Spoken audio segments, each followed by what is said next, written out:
Alors, ma recherche porte sur l'identification du charançon de la patate douce, qui constitue une menace pour la sécurité alimentaire de plusieurs populations en Afrique de l'Ouest.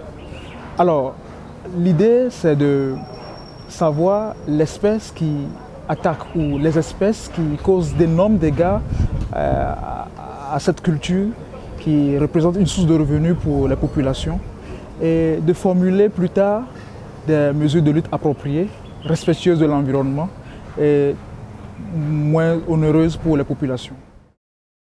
Je travaille sur les champignons comestibles de la zone forestière de la Côte d'Ivoire et cela consiste donc à pouvoir identifier ou connaître la diversité des espèces comestibles de la zone forestière de Côte d'Ivoire pour permettre donc aux populations locales de pouvoir avoir une bonne connaissance des espèces comestibles qui pourraient leur profiter.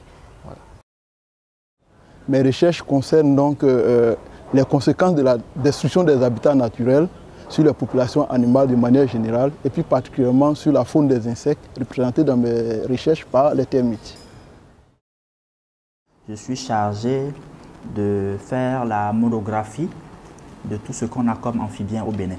En termes de monographie, on veut parler de la diversité, de la richesse spécifique au niveau de tous les territoires au niveau du Bénin, de savoir les menaces par rapport à ces espèces, quels sont les usages que les populations en font et comment est-ce qu'on peut valoriser donc ces différentes espèces pour une durabilité de ces espèces-là dans la nature.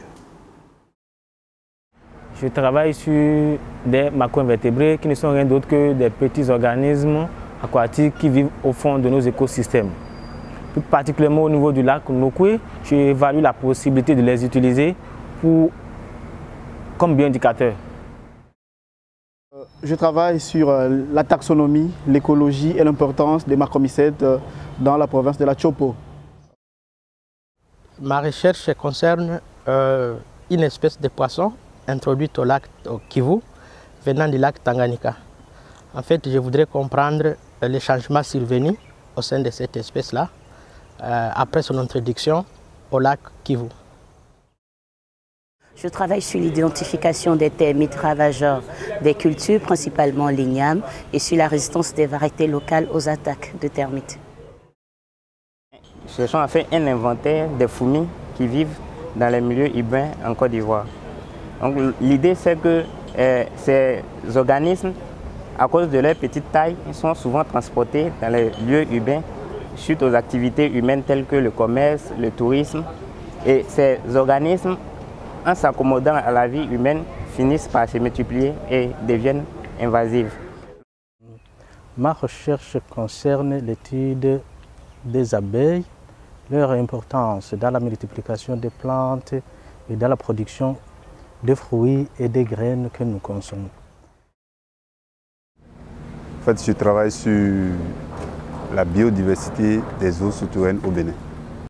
Les animaux aquatiques souterrains, jusqu'à un passé récent, n'étaient pas connus au Bénin. Parmi ces espèces aquatiques souterraines qu'on retrouve les espèces les plus endémiques, donc qui représentent le patrimoine de chaque pays. Donc ce qui fait reconnaître que la biodiversité est encore sous-estimée. Je travaille sur la taxonomie et l'écologie des syrphidés du Maroc. Les syrphidés sont des mouches d'ordre diptère. Ils ont plusieurs rôles écosystémiques. Ce sont des bioindicateurs, des prédateurs du puceron et des bons pollinisateurs.